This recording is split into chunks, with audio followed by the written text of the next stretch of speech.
Fala, povo de Deus! O Catecismo da Igreja Católica tem duas cláusulas sucessivas que fazem parte de um capítulo chamado Castidade e Homossexualidade.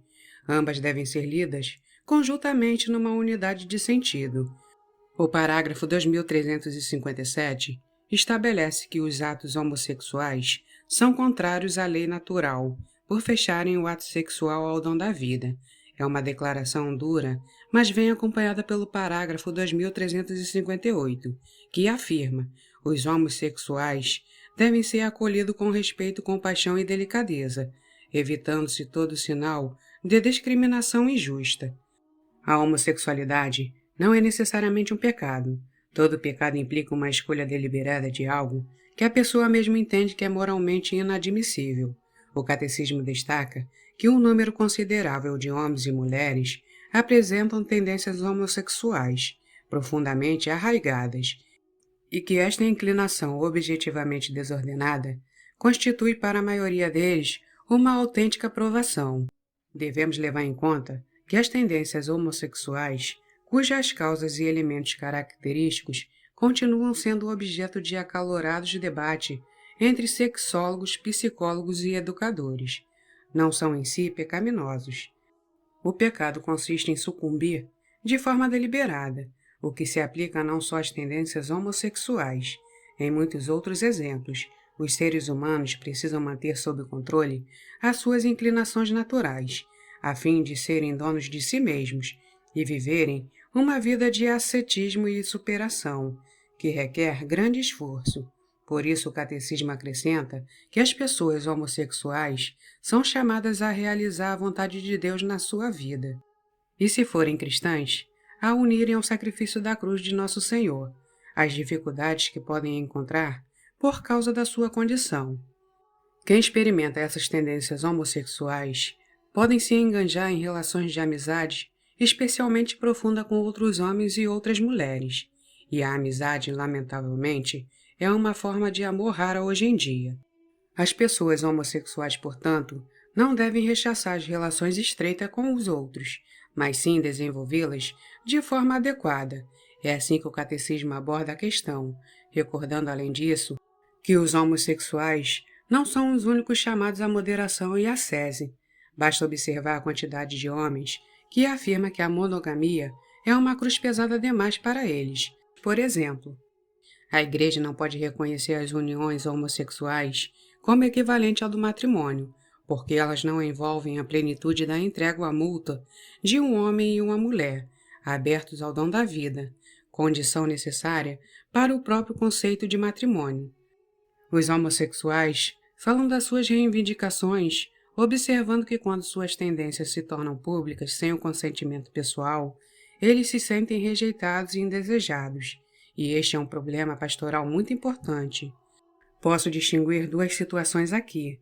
Na primeira, a de uma pessoa com tendências homossexuais, que não as alardeia, mas a experimenta como uma espécie de cruz pessoal. Não temos nenhum motivo para que essa pessoa seja excluída da atividade paroquial. A Igreja aprova a participação de pessoas com tendências homossexuais e afirma que temos que ajudar-nos mutuamente a enfrentar as nossas inclinações e a superar todo tipo de fraqueza.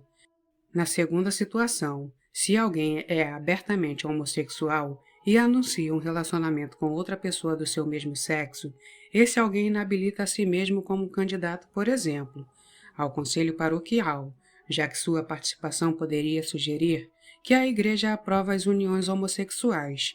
De todos os modos, essa pessoa deve ser acolhida como participante da comunidade. Atenção pastoral. Se criassem pastorais separadas para os homossexuais, isto poderia ser uma forma de exclusão. Obviamente, estamos falando de pessoas que precisam de companhia, mas não na forma de grupos ou comunidades separadas. Elas devem participar plenamente da vida paroquial, o que hoje é um grande desafio para a atenção pastoral. Devemos acompanhá-las, assim como todos os outros caminham na conversão que a Igreja oferece, com a perspectiva da salvação, e este caminho não é fácil para ninguém.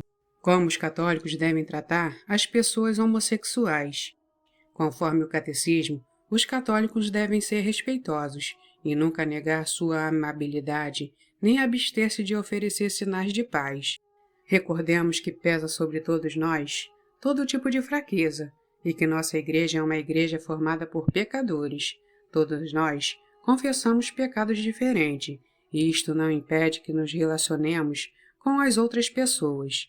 Os homossexuais devem ser tratados como quaisquer outras pessoas. Devemos trabalhar junto a eles e ser seus amigos, assim como de qualquer outro membro das nossas comunidades. Ninguém merece ser visto apenas pelo prisma da sua diferença.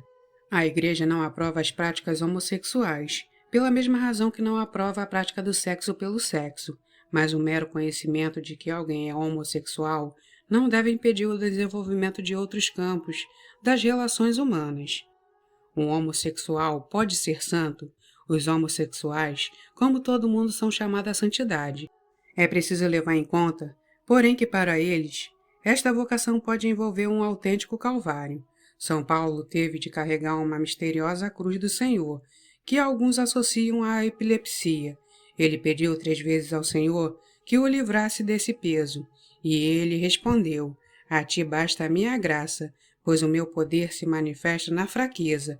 Este é o caminho para a santidade, o caminho que cada um de nós é chamado a trilhar. Se esse vídeo te acrescentou conhecimentos, se inscreva no canal para não perder os outros assuntos que iremos abordar. Dá um joinha aqui embaixo, pois você ajuda que esse conteúdo chegue a mais pessoas.